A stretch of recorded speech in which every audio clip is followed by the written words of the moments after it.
is Felicia. I'm your host, and thanks for joining me where we are dropping gems of wisdom for your pivot and giving you fuel for your hustle. These conversations are truly intended to give you inspiration, motivation, and encouragement to start or stay in your hustle. So I have the pleasure of sitting down with one of my favorite people, Wanda Tillery Proctor, who pivoted to Tillery for Grace Legacy Incorporated. It is a financial services company she founded in 2024. Wanda started in the insurance business in 1994, becoming the first African American female State Farm agent in Denver, Colorado, where she oversaw the entire mountain region, which consisted of Colorado, Utah, Wyoming, and perhaps other states. After years of experience and her desire to help her community understand the importance of generational wealth, she launched her business. Wanda is going to share with us her hustle playbook about being a business owner, striving to share the fundamentals of financial literacy. Welcome, Wanda. Thank you. Thank you very much, Felicia. It is truly a pleasure to be here. I want to first thank you for even thinking of me, to think that I would be able to drop nuggets of wisdom, because I think it is vitally important for our community and for women. We are the change agents. Indeed. Women are the change agents. So thank you very much for having me. And you know what they say, Wanda, about training and preparing women? When you prepare and train women, you are really preparing and training an entire community. Mm-hmm. Like, the community excels and grows because we know that women are chiefly the caretakers, the breadwinners in many instances. We're the mothers, we're the fathers, we're the aunties. We're all those things in the community, for the community. And so when you train a young woman and a woman, you really are preparing a community to flourish. I totally agree. I So, totally agree. so I know that you're gonna drop some gems of wisdom. So you have this years of experience in the insurance industry that really kind of gave you that fuel for launching your own. So talk to us about, like, that whole shift and that pivot Okay. to where you are now. Okay. Well, thank you. Well, first, let me make some clarifications and some corrections. So, after graduating college, I was a business major in business management. And just a little bit about me personally, my father died when I was 11 years old. And he died, and we had absolutely no life insurance. And I share this story because you don't know the things that will impact you later when you go into a certain field. So anyway, I saw the financial devastation at 11. We were never put out because my mom was a very hard worker. But I did see, always thought about how life would have been different. A, had my father lived, and B, had we had life insurance, because at that point my mom was working double shifts and triple shifts just to keep us alive, just to keep us afloat. So let's fast forward to around 97, 98. I started with State Farm in 94. I started out as a homeowner's insurance adjuster. And at that time, in order to become an agent, you had to be with the company 3 years. So I started out but I always knew that my goal was to become an agent. And the reason why agency spoke to me is because, first of all, I'm very relational with people, love building relationships. But I also knew the importance of life insurance and of insurance, right? Because what insurance does, if you have the proper things in place, nothing is an emergency. It may be a situation, it may be something that happened, but it doesn't become an emergency to you because insurance takes care of it, right? And so anyway, and when I started with State Farm, as you said, I started half of my training in Virginia. And right in the middle of my training, I became engaged to a young man who was being promoted out in Denver, Colorado. And so I had to finish up or do my last part, but I really had to start all over. So that's where the story came in that I became the first. At that time in 1997, State Farm, the agency program, was a part of Colorado, Wyoming, and Utah. And they had never had an African American female State Farm agent in any of those states. And wait, Wanda. When was State Farm founded?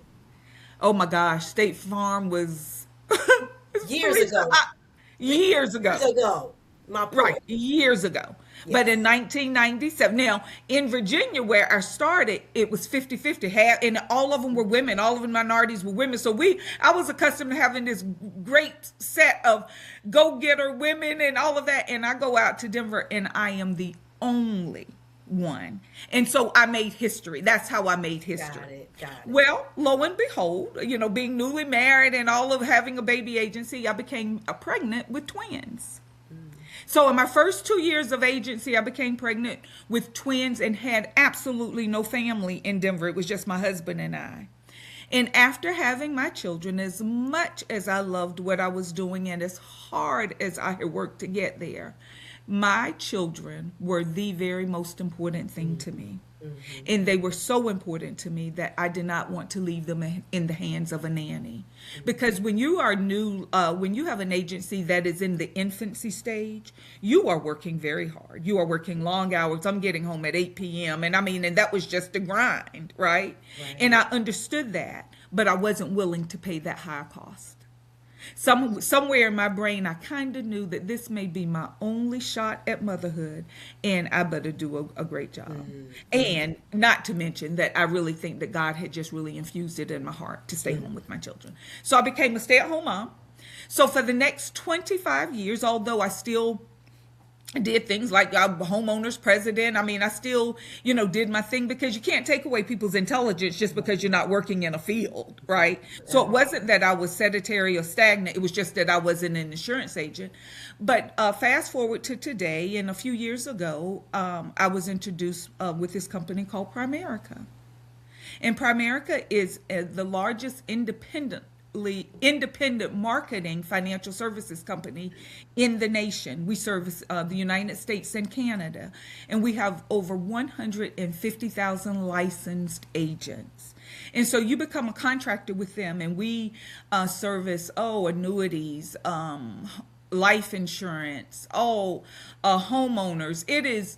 You are really, and I like to say that I appear as a full service agent. When I talk with you, I am trying to assess whatever needs you may have and how I can serve you. So I am a 1099, I'm an independent contractor, right? And so that falls under the Tillery for Grace, but it speaks to me again because, Felicia, when I go to sleep at night, I know that I have educated families. I know that I have put a plan in place to help them get out of debt, and prayerfully that I am helping them to grow to be financially independent. Gotcha. And in the process, I get to earn money. Yeah. Right? That's always the benefit, right? Yeah. We want to do good while paying Right. ourselves and paying it Right. forward. Right. So I want to go back a little bit, Wanda, to that pivot. Okay. And so you were a stay-at-home mom. You were doing all these wonderful things. You were still giving the world your talents. And so you decided, I'm going to go back into this financial services space.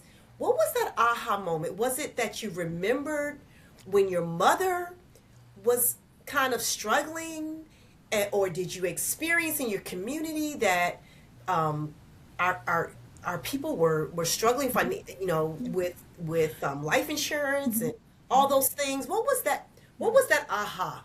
Yeah, that is an excellent question. Felicia, I have always stayed abreast of current trends, what's going on.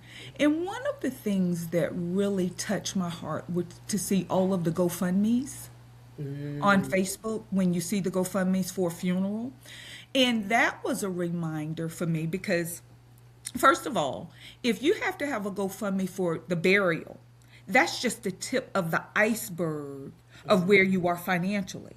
Because when a bill collector calls any family and after you tell them I lost XYZ and they say, "Oh, I'm so sorry to hear that." Then they say, "Now when can I expect that payment?" Right? Without 40, hesitation. I'm sorry? Without hesitation. Without hesitation. So the bills don't stop. And been there. I know the grief that you face. So on top, I always think of the emotional trauma. Now you have financial trauma. So that is really one of my driving forces. If I could eliminate GoFundMe's from people, and not just because I don't like to see them, it is the situation behind that GoFundMe. Right? So I guess I need to say if I could eliminate financial trauma Right, right. from families' lives, it would bless me. And right now, statistics show that 48% of Americans have no life insurance. And if 48% of Americans don't, can you imagine the percentage in our own community, in communities of color? Yeah. So for me, that's that is the core, right? Because if they only knew, and I think in our community, we tend to think that if you have life insurance, that you're going to benefit or profit from a loved one's death. And that's somewhat taboo, where that's not at all the truth. You need money to survive in this earth, right? Yeah. And the other fact is we are going to die. You have a 100% chance to die. 100%. 100%. Yeah. No one escapes Earth alive. Yeah. Amen. And so it's best to be prepared, right? So be prepared. I So got if I can show you how you can get affordable life insurance so that if something happens to your husband that you don't have to rush back to work right away, or to your wife that you don't have to, but that we can eliminate financial trauma, because I can't do anything about the emotional Right, trauma that death brings. I right. can't. But I can help you with the financial. Can you imagine if go to your house, I'm your agent, and I go to your house and I can deliver a $500,000 check? That would put a lot of people at peace. Yes, it A lot of would. people at peace. Yeah. Yeah. Can you imagine how it would change families and communities? Yes. Yeah. Yep. Yeah. I hear you. I hear you. So Wanda, so now you have Tillery for Grace, and you're a business owner. I mean, let's just call it what it is. You're a business owner. And was there any trepidation when you thought about, wait a minute, I'm going to be doing this thing as an entrepreneur?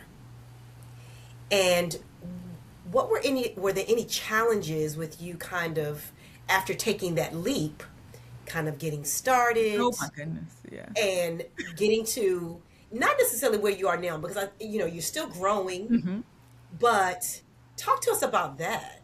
Oh my goodness. That is an excellent question, and I am still under construction with that. And what I mean by that is I still don't manage my time nearly as effectively or efficiently as I should or could, right? I have had a very hard time in getting a set schedule, because when you're running a business, you need to treat it as a business so that it can pay you as a boss, right? Indeed. And so Indeed. I have still had quite a bit of challenges when it comes to setting a schedule and sticking to it.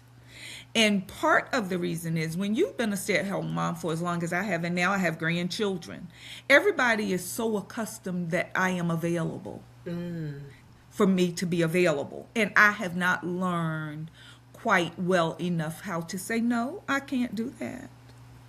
And you haven't set boundaries, And I have not set the proper boundaries. which is key if you're going to do this thing called entrepreneurship, right? Absolutely. It's about time management. It's about making sure your finances are in order, because you're now supporting yourself. And so while you are helping people kind of understand their finances and where they should be putting their money, Did you feel like there was some degree of responsibility that you had to have your kind of your house in order before you could talk to other people about this thing? Oh, absolutely. And one of the things, Felicia, is, and that is another very excellent point. I was very fortunate because although I was a stay-at-home mom, my husband and I have not done exceptionally well, not rich by any means, but we had things in order. Right. And so one of the first things that I did when I joined the company, because now I know even more, I moved some things around. So in my first year with the company, right, this isn't talking about salary. This is talking about putting things in different accounts and making the money grow. Because one of the things that I would love to teach people is you will never become wealthy by working for your money. Your money must work for you. Right. And so in changing some things around, getting in accounts that were yielding a higher rate of return and all of that, just in 1 year, we made over $100,000. Right. And so that was very helpful. Right. Just from the things that I knew, because I became hungry. I was listening. Right. And smarter. Right. I was listening to everything. Look, everything that was played and every book, on money, because I take it very seriously. When I am advising you, I would never advise you to do anything that I wouldn't personally do. So I wanted to be the runner when I'm 59 years old. So I have a lot of clients that we've used in annuities because annuities are a retirement vehicle. Right now, it is doing, I want it to be a prime example. You want to be a testimony. Yes. You want to be a testimony. You want to be a testimony. I mean, and I think that's kind of like a tool for being in business. Like you need to test the product. Right. You need to not only do you need to test the product. Right. You need to do some kind of market testing. Right. I totally Make agree. sure that you're getting feedback from your customers, and so you need to be able to go out and talk about. Your product and how this helps the marketplace, and I'm sure other people looking at you who might be interested in entering the financial services space, and so you are kind of like a little bit of a walking billboard. Absolutely. Absolutely. And so how are you helping perhaps other business owners who might want to go into this financial services space, and like, what do you talk to them about, and what are you telling them? Well, when I talk with other entrepreneurs, especially those who are hungry, because the trend has shifted. When we graduated college, Felicia, and you can probably attest to this, it was, or at least I will speak for myself, I was taught that you go to college, you make good grades so that you can get a good job. Yes. Right. And you work on that job until you retire, and then you ride off in the sunset. The trend has changed now, and there are many more entrepreneurs. And so the new generation, they're all about entrepreneurship. People don't stay on their jobs long enough. The jobs aren't loyal to them, and they're not loyal to the jobs. Right. And COVID changed a lot of things as well.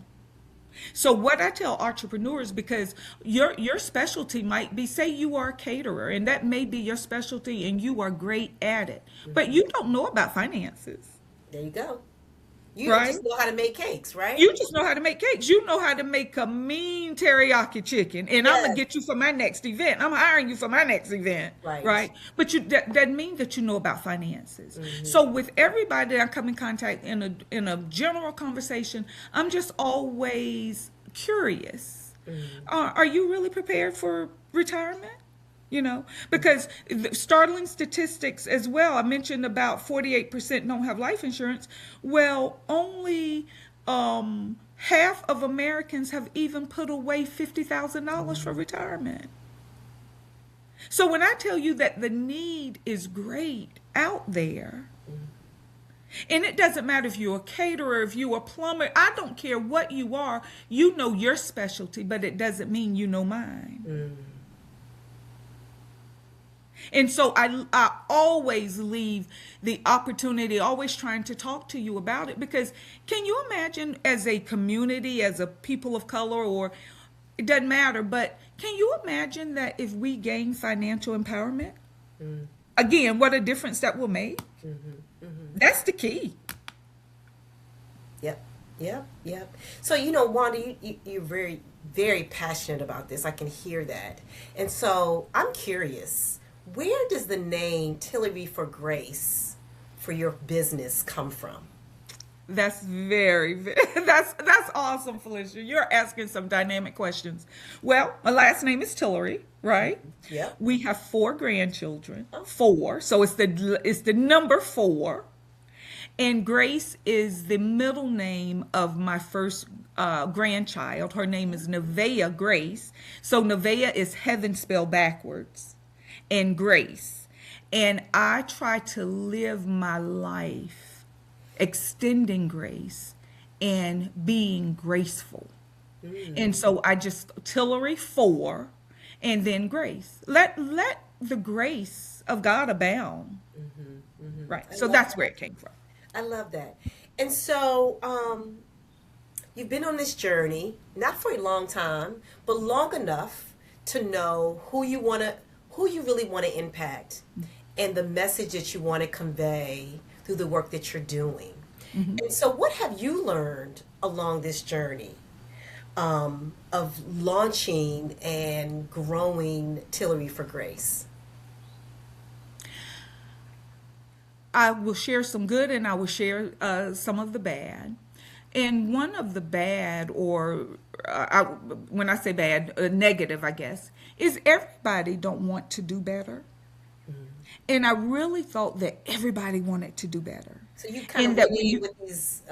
Right. When I give you information that is life-changing about what you can do, that it will really make a big difference, and they don't receive it, why? Why wouldn't you want to do better? So that's been very disappointing. It's been very disappointing that people really are not... a lot of people don't walk in integrity. They say they're going to do one thing and then they don't. But I think I'm becoming more and more aware that human nature is going to be that everybody isn't going to be the same. So don't take it personally. But what I have learned is that the majority of people want the same things in life. We're not very different. Everybody wants a home to live in. They want a safe and secure environment to raise their children. People want to be in a great school system where their children can thrive, right? People want to be able to take a vacation. People want to be able to contribute to charities.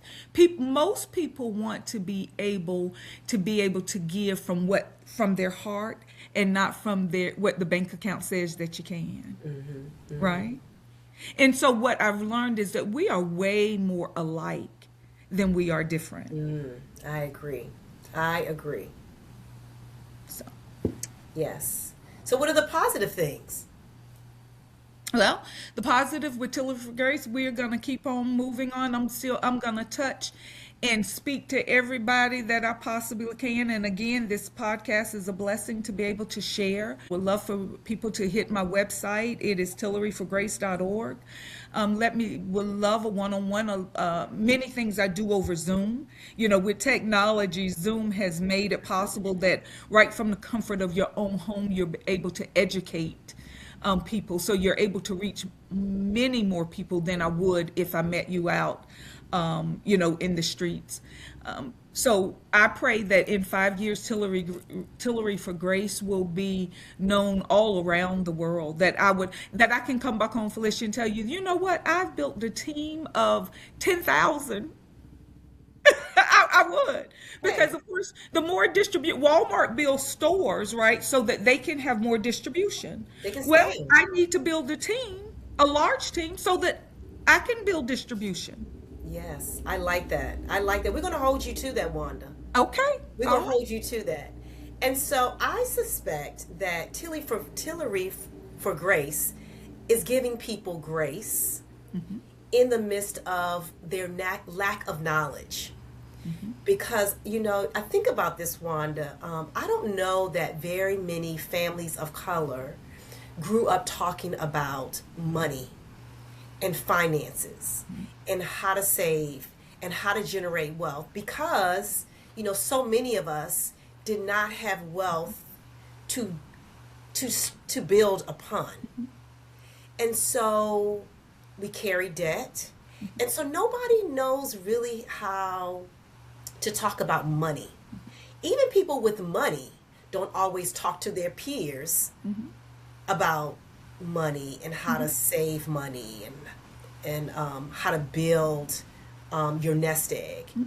And so how do you think you are approaching these roadblocks that many people in our communities have around money? How do you think you're approaching this a little differently to help to raise awareness, to help peel back the blinders that most of us have when it comes to financial literacy?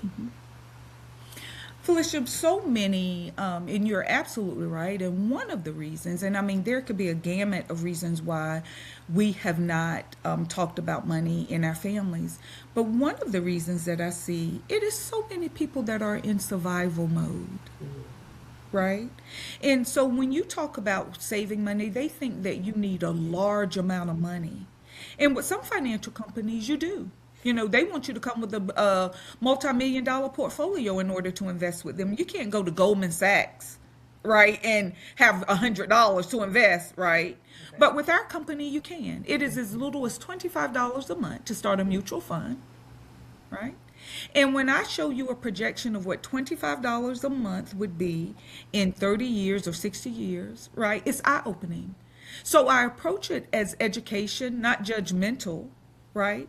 But as education and letting you know what is available. Because again, many times we don't know what's available and we don't know what we don't know. That's true. We don't know what we don't know. That's true. I like to share the rule of 72 with people, how choosing a higher interest rate could yield you millions of dollars more than a low interest rate. So it's really about education first, right? From no judgment, a no judgment zone, with a desire that I really believe that when you know better, you will do better.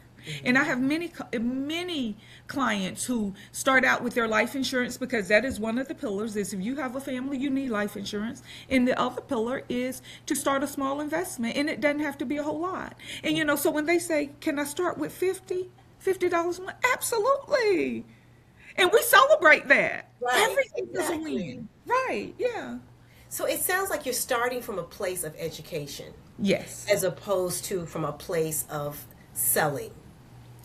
Absolutely. Yes. Absolutely. And so, you know, I want to kind of go back to this business, the business aspect of it.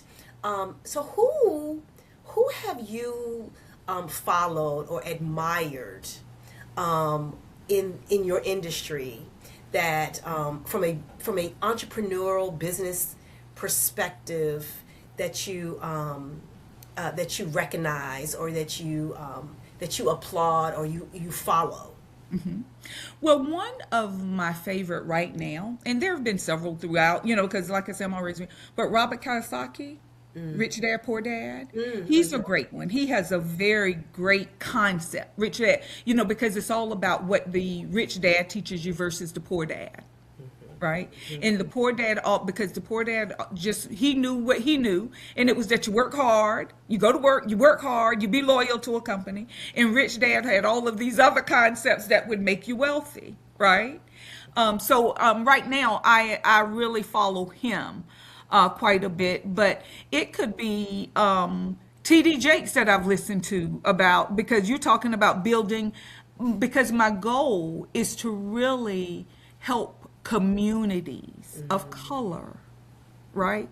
And I believe that by helping one family, I'm helping a community. Because when you change families within a community, you're changing that community.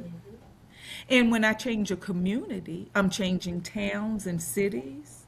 And before you know it, it'll be states and nations. But it starts with one. And just think, if I'm telling you this, Felicia, you say, oh my God, I didn't know that. And then you go and tell your friends. Yep. Yep. And it has caught fire. And all of a sudden, I have a whole group that mentality has shifted and changed, and we've changed the trajectory. Yeah. You have a whole group of change agents at that point. That's exactly, we have a solution number because we have the solution. Mm. You mentioned earlier about being a salesperson. I am not. I want to expose your need, right? Make you aware of your need, and then share with you the solution that we have for that need. And it is entirely up to you whether you choose that or not. Yeah. And there are plenty of needs. Yeah. Oh, absolutely. I mean, and so to your point, Wanda, that you are trying to change the mindset of communities of color, the way we think about money and how we manage money, and really our behavior around money. And so in these conversations that I have with people like you, who are in their hustle, it's about changing, helping them to think about, their what's next. And that very well could look like entrepreneurship, but it's really around like what they can imagine as they think about transitioning into their next phase. Right. And so you, through Tillery for Grace, have really found your what's next. And so, we salute that because, I think about, probably 40 years ago, people retired at 55. The life expectancy was probably 65, 70. And then you move the needle, retirement becomes 65 because the life expectancy is now up to 80. And if we think about in the next few years, life expectancy will probably be into the 90s, given that we do all the right things. We don't have any genetic illnesses. And so most of us will probably live 30 years, perhaps, after we do kind of our 9 to 5. And so that's a long time to be doing or not doing. And so it's, and we could live those years very vibrantly, because I look at that as an opportunity for us to really do and lean into what we're passionate about. And so you are doing that. You're passionate about financial literacy, and so you have stepped into your what's next. Tillery for Grace is going to skyrocket. And so what have you, you've been doing this since 2024? Yes. So what are you most proud of?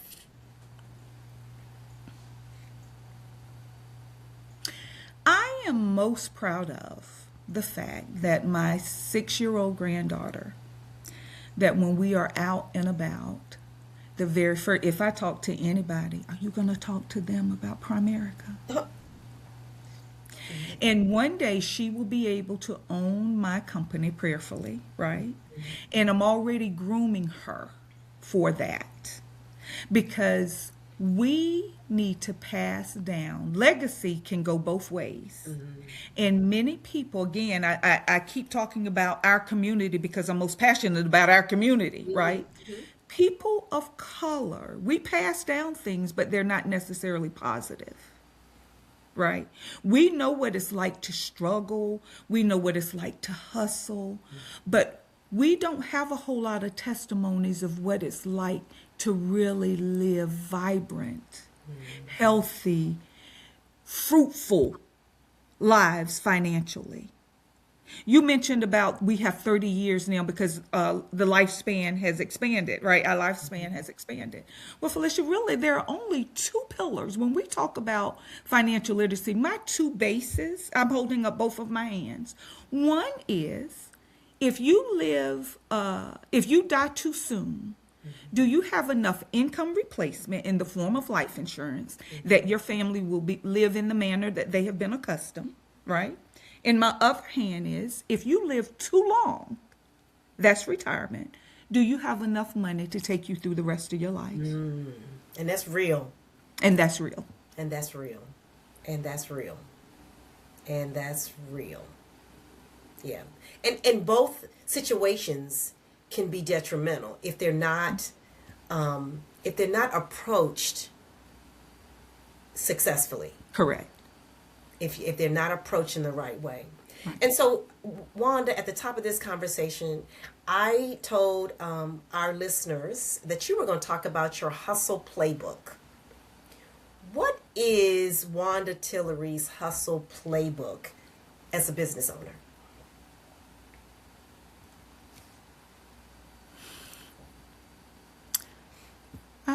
My hustle playbook, Felicia, would be to approach every client and to treat every client as if they're my only client. Because I believe, first of all, my belief in Jesus Christ, right, governs my heart and my conscience. And I believe if I treat you right, if I do right by you 100% of the time, that the universe will give it back to me. So my hustle is doing right by you and doing right by you and doing right by you. I love that. I love that. Hustle is doing right by others. By others. 100% of the time. I love that. I love that. And so, I ask everybody I talk to, what are your 3 words of wisdom? 3 words. Mm-hmm.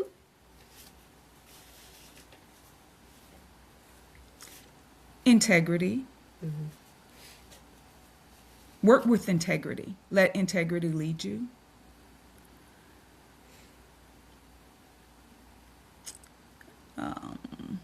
Wisdom. Be wise. And being wise means plan accordingly. Plan, those who fail to plan to fail, right? Mm-hmm. I think about and this is no disrespect for you, for the people who, what I'm about to say, because it is an honest living. But when I go into Walmarts and I see the elderly past retirement age and they're greeting you at the door, do you think they're there because they want to be there, or they're there out of necessity? And when you get a certain age, things need to be because you want to, not because you have to. I want to know their story and what got you here and what got you there. Yeah. So, but let me get back to my other one. So, integrity, wisdom, and vibrancy. Mm. Be vibrant. Go out. Life is beautiful. Mm-hmm. Life is beautiful. Let's share it and let it be contagious. Now, Wanda, I'm sorry. I was just going to say, somebody needs to see you smile. Yeah. Somebody needs to hear you say, girl, I love your hair. Girl, you wearing them glasses. You might make somebody's day. Right. Yes. Yes. And look, so Wanda, I fully expected you to say grace. Well, look, because we had already mentioned that one, right? Like put a bow on it. Right. Okay, Felicia. Great. Okay. That's the all-encompassing, right? Gotcha. So what's next for Tillery for Grace? Building this company, building my team. I still have a long way to go. As I said, I'm all about distribution, building the team so that they can take these concepts that I'm talking about and go help communities and families. And, I would love to have a diverse team, that we are out here with distribution and that we are leaving no stone unturned. Gotcha. So I see nothing but bright things ahead for Tillery for Grace. God has been very gracious to us thus far. And I see wonderful things ahead. And prayerfully with that, I can leave a family legacy that when I'm long gone, that Tillery for Grace is still standing. Mm. And said, you know what? I can hear Nevaeh saying, my Mimi started this. Mm. And I'm just taking it to the next level. Oh, she will. And the other, it doesn't have to stop with her. I have 4 grandkids. They can take it to the next level. Mm-hmm. And then their kids can take it to the next level. Gotcha. Love it. So tell us again, how can people reach you?